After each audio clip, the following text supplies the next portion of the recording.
জগন্নাথ বিশ্ববিদ্যালয়ের যে গত একদম রিসেন্ট যে আন্দোলনটা ছিল সেনাবাহিনীর কাছে কাজ হস্তান্তর করা আন্দোলন, সেই কাজ হস্তান্তর করা আন্দোলনের একদম শুরু থেকে অনশনে গ্রহণকারী একজন স্টুডেন্ট হলাম আমি। শুরু থেকে যারা ছিল, আমি প্রথম দিন সুস্থ ছিলাম, দ্বিতীয় দিনে আমি অসুস্থ হয়ে যাই, ঠিক আছে। শুরু থেকে ছাত্র শিবিরের দায়িত্বশীলরা তো ছিলই, মানে সেক্রেটারি হিসেবে আমি অনশনে অংশগ্রহণ করে এখান থেকে এই দাবির বিষয়ে সোচ্চার ছিলাম। শামসুল আরিফিন তিনি কিন্তু আপনাদের দিকে আঙ্গুল তুলে একদম খুব স্পষ্ট করে বলেছেন যে আপনারা তাদের ভুলে যাচ্ছেন। একই সঙ্গে আমি একটু জানতে চাই, আরেকটু বিষয় জানতে চাই, মাহফুজ ইসলাম যেটি বলেছে আমি আবার রিপিট করছি যে হ্যাঁ তিনি বলেন, আমি একটু আপনাকে একটা সুনির্দিষ্ট কথা এখানে জানতে চাই যে তিনি বলেছেন কেউ জুলাই বিপ্লবীদের ট্যাগ বা হুমকি দেওয়ার চেষ্টা করবেন না, বরং জুলাই বিপ্লবীদের সাথে মৈত্রী করুন। কি মনে হয় এই লাইনটি কাদের উদ্দেশ্য করে বললো? এটা জুলাই বিপ্লবীদের কাদের উদ্দেশ্যে উনি বলেছেন এটা উনি ভালো জানেন, কিন্তু আমার বক্তব্য হচ্ছে 24 এবং 71 দিয়ে বাংলাদেশ না। বাংলাদেশ এই ভূখণ্ড, এই বদ্বীপ, এটা একটা দীর্ঘ ইতিহাস আছে। জহির রায়হানের 1000 বছরের বাংলাদেশের কথাও যদি বলেন, সেখানে 1000 বছরের একটা সংস্কৃতি আছে। সেখানে যে এরকম এই সাঁওতাল বিদ্রোহ আছে, সেখানে যেরকম প্রীতিলতা ওয়াজেদ্দার আছে, সেখানে যেরকম, এখানে আমাদেরকে বুঝতে হবে খণ্ডিত ইতিহাস মানে বাংলাদেশ নয়। একটা সভ্যতা, একটা সংস্কৃতি, একটা দেশ গড়ে ওঠার জন্যে দীর্ঘ সময়ের পরিক্রমা লাগে। ময়মনসিংহ গীতিকার, ময়মনসিংহের যে নারী চরিত্রগুলো, সেগুলোও কিন্তু বাংলাদেশ, সেগুলো আমাদের বাংলাদেশের চরিত্রকে রিপ্রেজেন্ট করে, আমাদের বাংলাদেশকে দেখায়। আবার আপনি দেখেন জুলাই বিপ্লবে এত এত নারীর অংশগ্রহণ হয়েছে, আপনার মিছিলগুলো যদি দেখেন বা আপনি যদি কল্পনাও করেন, আশেপাশে এত নারী চরিত্র। আমাদের যারা এইভাবে বলতেছে ট্যাগ করবেন না, এই বিভিন্ন জন বিভিন্নভাবে বলতেছেন, সেখানে তারা নারীদেরকে আসলে কতটুকু গুরুত্ব দিয়েছেন? ছাত্রদল কতটুকু দিয়েছে? আমাদের ছাত্রদল বিভিন্নভাবে চেষ্টা করতেছে নারীদেরকে সামনে আনার জন্যে, এবং আশা করি আগের আপনারা শহীদ ওয়াসিমকে নিয়ে যতটুকু আপনারা আমরা সোচ্চার দেখি, নারীদের নিয়ে এতটুকু সোচ্চার তো মনে হয় আমাদের শহীদ, আমাদের অনেক নেতৃবৃন্দু নারীদের ব্যাপারে কথা বলেছে। আমি ব্যক্তিগতভাবে অনেকবার আমার কথায় বিভিন্নভাবে বলার চেষ্টা করেছি যে নারীদেরকে আমরা অংশগ্রহণে আনছি না। আরেকটি বিষয় হচ্ছে জুলাই বিপ্লবের প্রেক্ষাপটে আমাকে যে আঙুল তুললেন, আমাদের একটা রাজনৈতিক দলদের প্রতি আঙুল তুললেন। এখন বিষয় হচ্ছে জুলাই বিপ্লব তো ওনাদের যে বৈষম্য, আপনারা জানেন প্রাইভেট বিশ্ববিদ্যালয় একটা বিশাল অবদান রেখেছে। ওনাদের কি বৈষম্য যারা আছে, ছাত্র রাজনীতি যার বৈষম্য বিরোধীরা, ওনাদের কি গুরুত্ব দিয়েছেন? এখানে কি বৈষম্য হয়নি? ওনাদের, আমি মনে করি যে ওনাদের কর্ম পরিকল্পনা এবং জবাবদিহিতা ওনাদের নিশ্চিত করা উচিত। আমরা আমাদের জায়গা থেকে জগন্নাথ বিশ্ববিদ্যালয় পরিষ্কার পরিচ্ছন্নতা অভিযান করেছি, এবং গতকালও আমরা লাইব্রেরি সংস্কারের জন্য সাধারণ শিক্ষার্থীদের মতামত নিয়েছি, এবং সেখানে গণমাধ্যমের মাধ্যমে আপনারা জেনেছেন সেই কাজগুলো আমরা করেছি। এবং আরেকটা বিষয় হচ্ছে যে এই যে আমরা ধারাবাহিকভাবে করার চেষ্টা করছি, আর আসলেও কারা কি চেষ্টা করতেছে যে আঙুল তোলার ব্যাপারে, তার মানে ছাত্রদল সাধারণ শিক্ষার্থীদের জন্য কাজ করছে, এটার আপনি দাবি করছেন।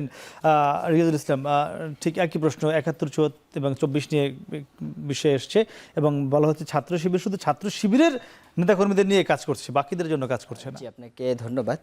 দুইটা বিষয়, এক নম্বর হচ্ছে 71 এবং 24। 71কে অস্বীকার করার কোনো সুযোগ নেই। 71-এর মহান মুক্তিযুদ্ধ, যেটা আমাদের পাকিস্তানের স্বৈরশাসক বা জুলুম অত্যাচার থেকে মুক্তি দিয়েছিল, ঠিক তেমনইভাবে 24-এর গণ অভ্যুত্থানও আমাদের আওয়ামী ফেসিবাদদের অত্যাচার, জুলুম অত্যাচার থেকে মুক্তি দিয়েছিল। আমি একটা মানে কী পরিমাণ অত্যাচার ছিল তার একটা চিত্র বলবো, যে ছাত্র শিবির করে এই পরিচয় মানুষকে হত্যা করার বৈধতা ছিল। আপনারা দেখেছেন যে আবরার ফাহাদকে জগন্নাথ বিশ্ববিদ্যালয়ের শিক্ষার্থীরা নির্মমভাবে হত্যা করেছিল, কারণ সে হিন্দু হওয়া সত্ত্বেও তাকে মনে করেছিল সে শিবির করে। আবরার ফাহাদকে নির্মমভাবে পিটিয়ে পিটিয়ে হত্যা করেছিল, শুধু একটাই বৈধতা ছিল যে তাদের সন্দেহ ছিল যে হয়তো শিবির করে। এই নির্মম অত্যাচার থেকে, নির্যাতন থেকে মানুষকে মুক্তি দিয়েছে। তো দুইটাকে আমাদের প্যারালাল লাগাতে হবে। এবার আসেন, দুইটার উদ্দেশ্য কী ছিল? মুক্তিযুদ্ধের উদ্দেশ্য ছিল বৈষম্যহীন সমাজ প্রতিষ্ঠা, 24-এর মূল মন্ত্র ছিল বৈষম্যহীন সমাজ প্রতিষ্ঠা। 71-এর মূল মন্ত্র ছিল যে জুলুম নির্যাতন থেকে মানুষকে মুক্ত করা, 24-এরও মূল মন্ত্র ছিল জুলুম নির্যাতন থেকে মানুষকে মুক্তি করা। দুইটার আমাদের ঐতিহাসিক প্রেক্ষাপটও গুরুত্বপূর্ণ, পাশাপাশি দুইটার মূল উদ্দেশ্য সেম। সুতরাং আমাদের দুইটা ধরেই সামনের দিকে আগাতে হবে, কোনোটাকে আমরা অ্যাভয়েড করার সুযোগ নেই। তারপরে আসেন ফাহিম ভাই যে প্রশ্নটা করলেন যে আসলে ছাত্র শিবির ছাত্রদের জন্য কি করছে। দেখেন ছাত্র শিবির একটা স্টুডেন্ট অর্গানাইজেশন, এটা মাথায় রেখে তাদের যতটুকু সক্ষমতা আছে তারা করে যাচ্ছে। কি করে যাচ্ছে দেখেন, যে 5 আগস্টের মানে পরেই কিন্তু ছাত্র শিবির বড় একটা চিত্র প্রদর্শনী করার আয়োজন করছে, যাতে করে এই জুলাই বিপ্লবের স্মৃতিটাকে ধরে রাখা যায়, বাংলাদেশের বুকে যাতে হারিয়ে না যায়, চেষ্টা করছে চিত্র প্রদর্শন করতে। আচ্ছা, আমরা কেন্দ্রীয় হয়ে যদি আমি একটু জগন্নাথ বিশ্ববিদ্যালয়ে যাবো, জগন্নাথ বিশ্ববিদ্যালয়ে আবাসন সংকট প্রকট, এটি নিয়ে ছাত্র শিবির কি করেছে এই 5 আগস্টের পরও যদি আমরা বলি? জি, আমি 30 সেকেন্ড সময় নিচ্ছি।